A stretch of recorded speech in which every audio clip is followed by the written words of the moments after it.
Hi YouTube. I hope you're doing great. I'm doing okay. It's pouring rain here again and the day before. It's like I swear I have never seen a wetter summer in my whole life. Well, fall now, but the whole summer's just been soaking wet. But um I'll tell you what I've been up to after I speak about what I've been thinking on lately is are narcissists born that way? You know, is it a genetic thing or is it learnt behavior? And I'll give you my opinion on that. I think in this world, the way it is and the genetics, they are predispositioned um, to have that inherently, to inherit that from their parents. But it's definitely a learned behavior in such like if if they were maybe even praised too much or too little or whatever their parent, being that they probably had a parent that was a narcissist also, they learned those traits and tried to pass them on to the next generation. That's what a lot of us are out here doing, is stopping this and saying, no, we're not going to act like this. We're not going to treat everybody like this. We're not going to treat our children like that. Like, say, if you were a sensitive child and that parent would confide in you like a marriage counselor instead of a child. So then, if you were crying or something, they didn't give you the care that you needed. Typically, it's the mom at the time when the kids are little. But then I saw in my own experience, if I gave my child that struggles with this, I have a child that is narcissistic somewhat. Um, and then I would praise him for the things he was doing good, or even if he was cute, then the other parent would sort of like take that away so the child didn't really know where it stood. Well, I was talking on a oh, I don't remember the name of the guy now, but he was talking about narcissistic mothers, and I passed it around on my Facebook because he wrote a book too, and it's very interesting. And I really don't. I think his name's, you say it Aiden. It's Aydin. So, but something or another. It's like Aiden something. But nice young guy. But he personally thinks that they don't know what they're doing. And I explained to him that they know full well what they're doing. They plan every single move, every single word with the help of the dark force. They know exactly what they're doing. And no, in particular, I don't believe that they're like born that way, but they learn it at a very young age. Um, I go back to, I worked with this one girl. They labeled her as slow. And I taught her how to do other things in the company that I was working for. And some of the other employees, especially like the bosses, not the manager, but the assistant manager, was a little angry with me because we ended up having to do some of the dirty work that girl used to do. After I trained her, I was the crew chief. So what do? You teach people. So I taught her how to do other things, and she did them well. And she wasn't slow. She had a narcissistic mother that was trying to hold her back to keep her at home.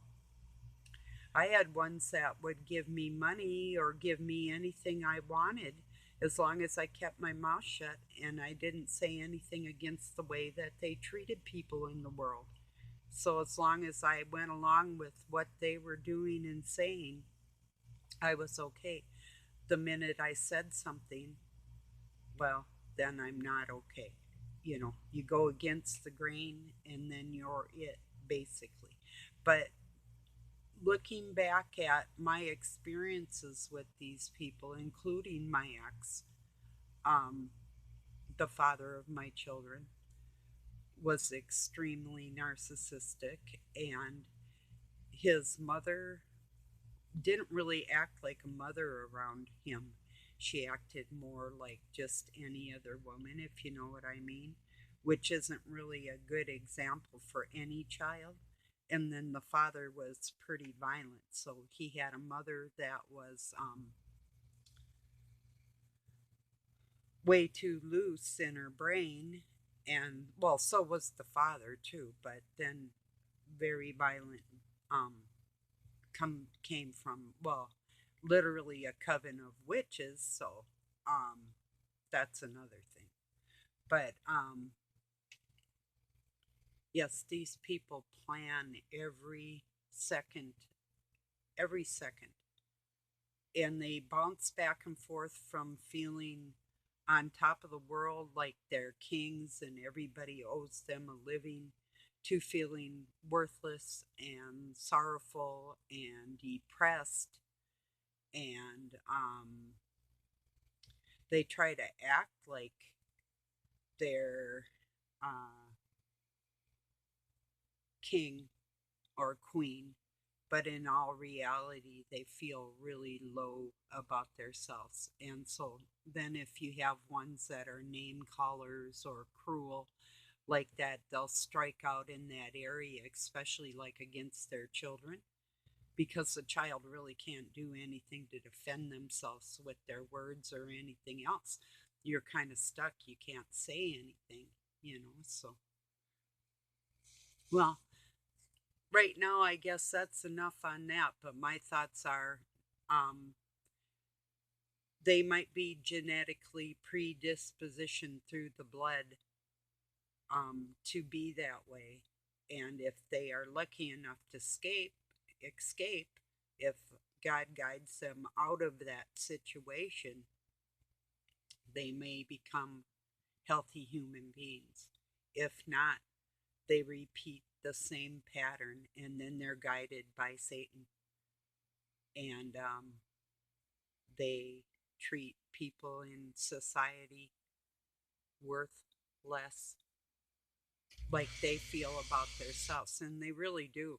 Um, like I was over on Robin's Hood, and people, they have to call names in order to feel better about themselves. And why not just let somebody, if you don't agree with their video or you don't like the person, you could care less about them, why not just click off and keep your mouth shut?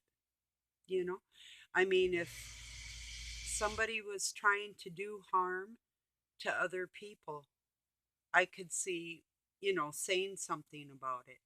But if it's actually not harming a soul, somebody isn't harming anybody, leave them the heck alone. So anyway, day before yesterday, I baked pumpkin pie, and today I made cream peas, and I smoked some chicken out in my I've got a Texas smoker barbecue grill, so yeah, cherry wood smoked chicken with cream peas for supper.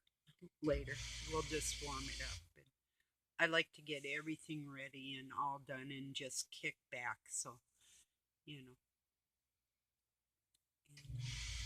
and that's really about what I've been up to. And I kind of haven't been feeling all that great, but it's like, I really know that the evil out in this world is trying to ramp things up, and people that have good hearts aren't feeling all that great. But that's okay, because their time will come where this crap will end. You know, it's just a matter of time. The the narcissists in this world are finding it harder and harder to find victims that are going to put up with their crap. So They can sit out there and pretend that they're the cutest things in the world, but deep down inside they feel crappy about themselves, you know. So that's another thing that narcissistic parents don't really see their children as adorable. They see them as a part of their selves. So if they say that the kid's cute or intelligent, it isn't that child for their individual selves. They see that child as a reflection of their selves, if you see what I mean, instead of wanting to see growth in that child and nurture that child to be who they are. They nurture that child to be who they want them to be, you know. And the same goes with marriages. If you're married to a narcissist, they don't want you to be an individual or succeed in anything that you do. They will try to sabotage every venture and everything. If you do something well and they see that you're actually having a life that it may include them, but it's not what they want you to do for them. It's not for them in particular or individually, then they will do everything they can to stop you from doing what you do well. You know. So just some thoughts of what's been going on in my life, you know. Not a whole heck of a lot. Same old thing. I got a lot of, I should say, Doug got Dusty's hay home. Mostly, he's got a couple more bales that, but they're huge, huge bales.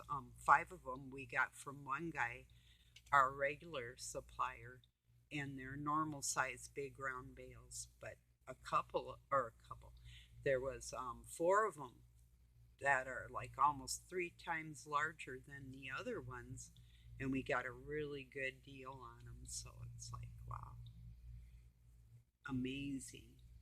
Paid the same price for three times as much hay, but they need the money really bad, and they've got like milk cows and different things, but they literally need, they've got a farm around here. It's 1,000 acres, so 1,000 acres around here is actually a very large farm.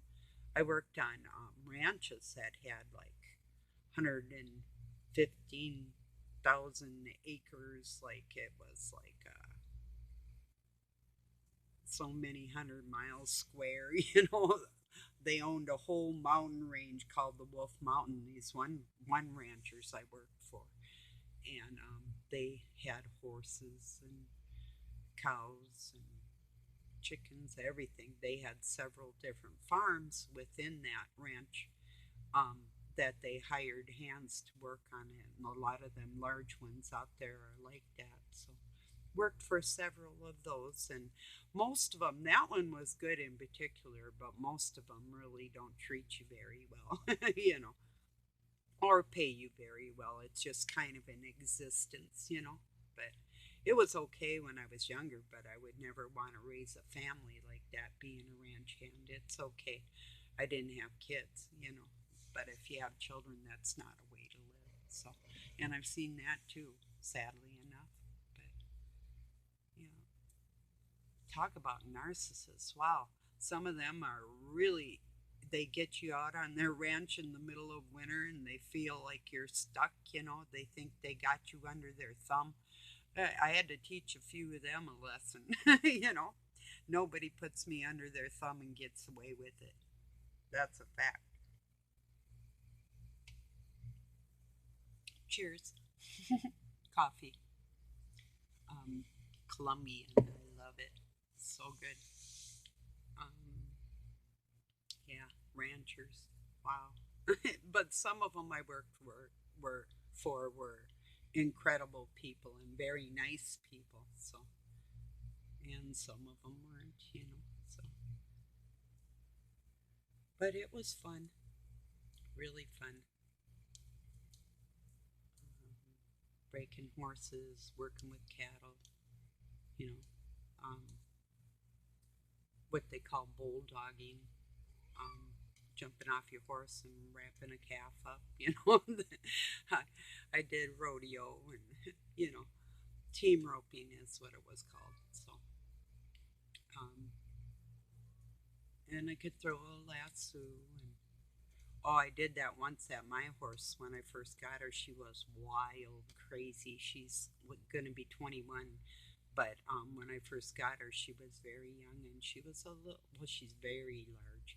And she was getting uppity with me. So I took my rope and 30-foot rope and had a loop on it. And I threw it up on one of my really, really high uh, boards I had up on her corral at the time. And threw it up there and ganked it, and she looked at me like, yikes.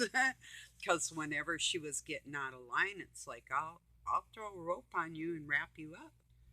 If you hobble their legs and they can't move, you can literally tip them over, and I can do that pretty quick. So anyway, wish you could do it with people, man. If you've seen a bunch of cruel people, just go out there with your rope and start roping them and tying them up, you know. Enough of you. We're going to put you in the corral and make you behave. Put you in a stall.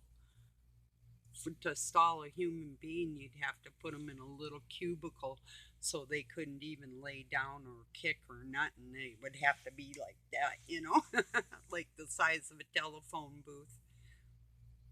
So,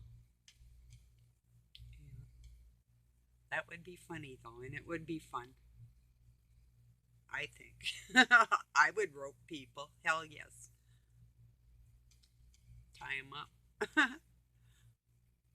Yeah, my adopted dad was a sailor, so I grew up learning how to tie all kinds of knots. And well, then we had horses too, so there's certain knots that you tie when you're working with your animals too. So, but yeah, so I'm into tying knots.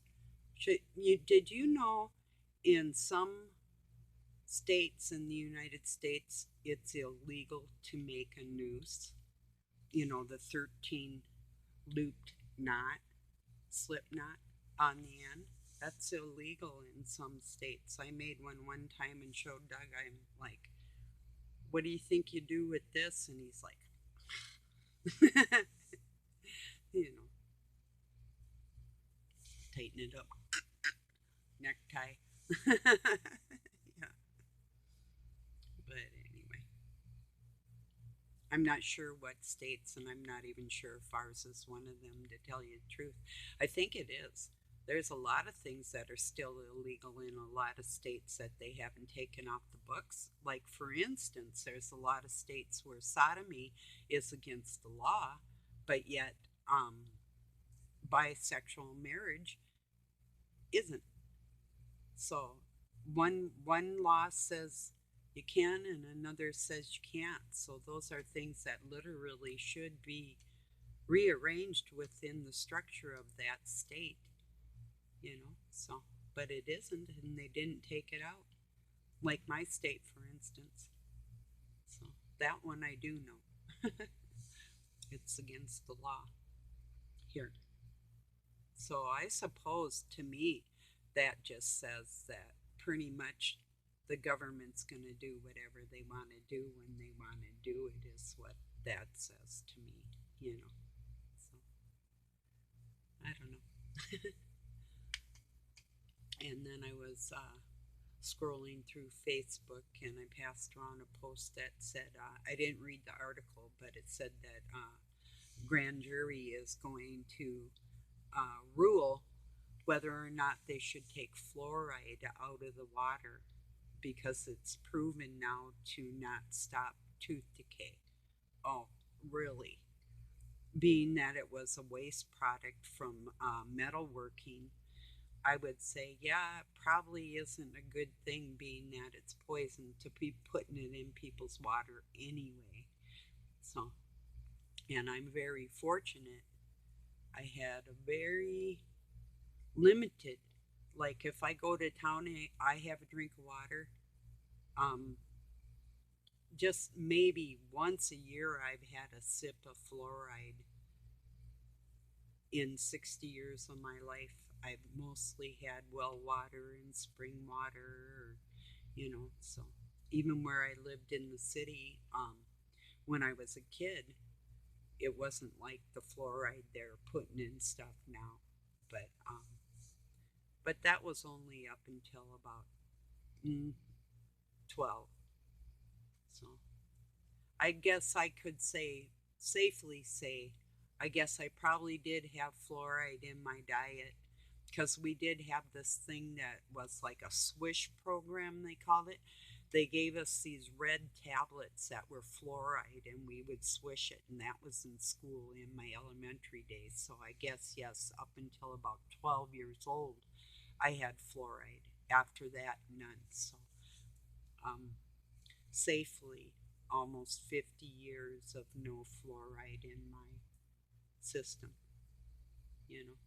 So aside from certain toothpaste, but even that, you don't really swallow it. So it's not like drinking your water and you just have it in there, which is, I don't understand it. But so I hope they take that out of everybody's water and find other ways to purify it. And let's see what else is going on. Oh, I tried to look up. There used to be a chart, and I saw this chart in the Masonic Lodge white papers that I was reading, everything that was extensive and pertinent pertaining to esoteric knowledge and religions and witchcraft, whatever. And as far as lengths of necklaces and the meaning of them and different pendants and the meaning of a say like a teardrop or whatever, that one's pretty obvious. But um, like the choker collar, that's submission, and if it's made out of cloth, it's a tether. It's or a ribbon, that is Satanistic meanings behind that tether, and it is a signifying.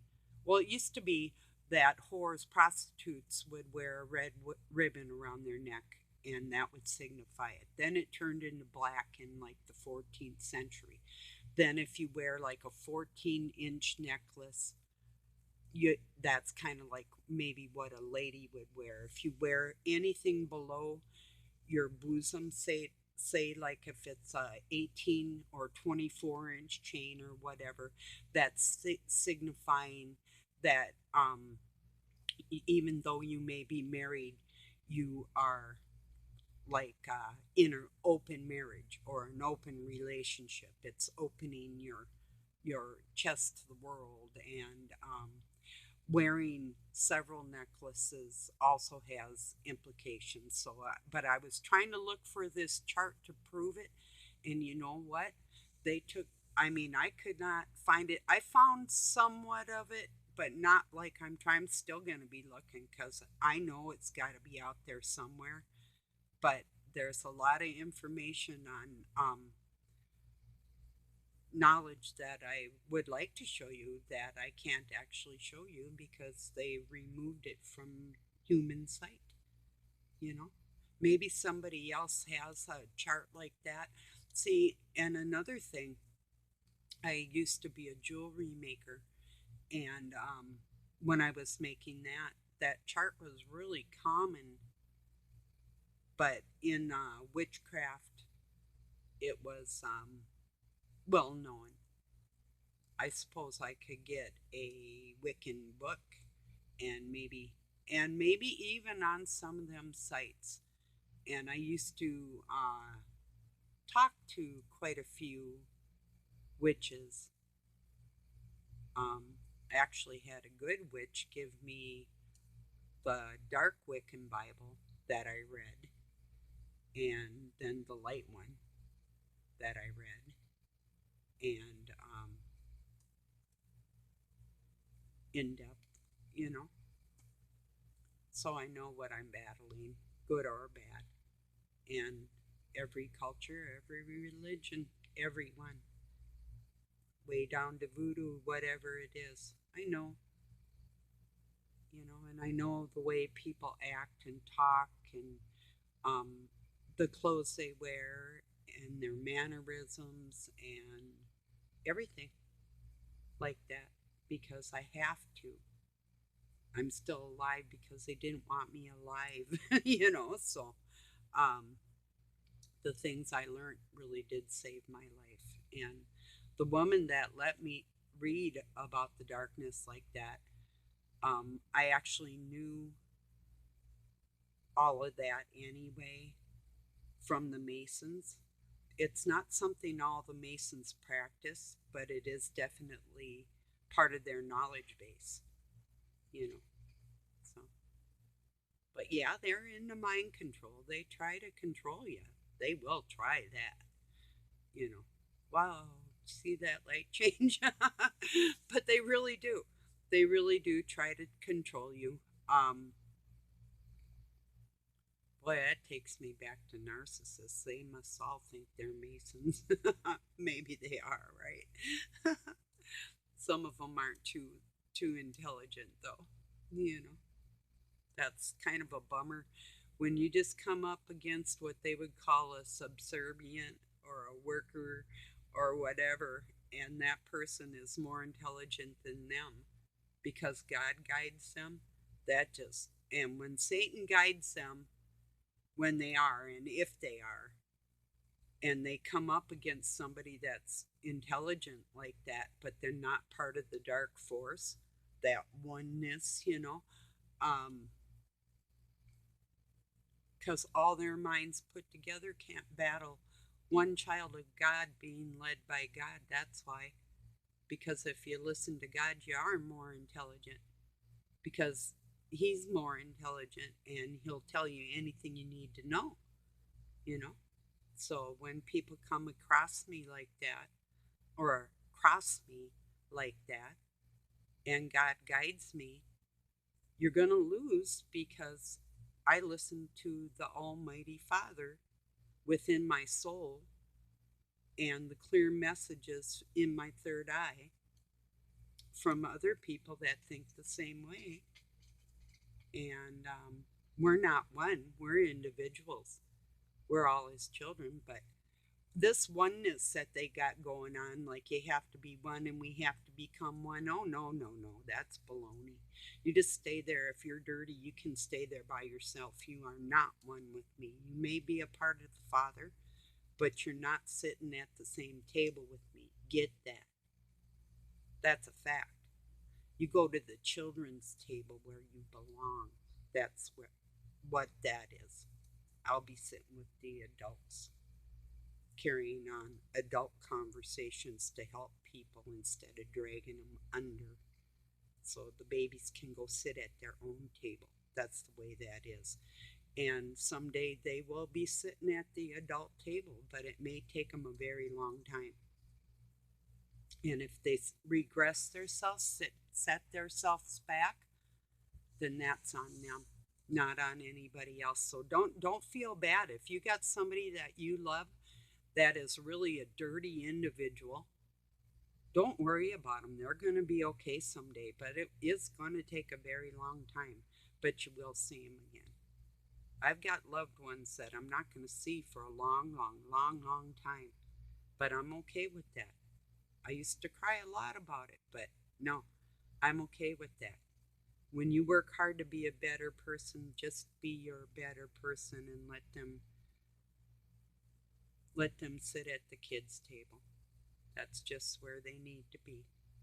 So, okay, I'm going to let you go. I just thought I'd tell you what's going on in my life and what's in my mind lately, and that's it. So, peace and love from Pine City, Minnesota, USA. Thank you for joining me. I love y'all, even if you're sitting at the kids' table. I love kids too. So, oh, but god dang it, they get on my nerves for real. Yeah, especially those naughty ones. So, okay, everybody, later.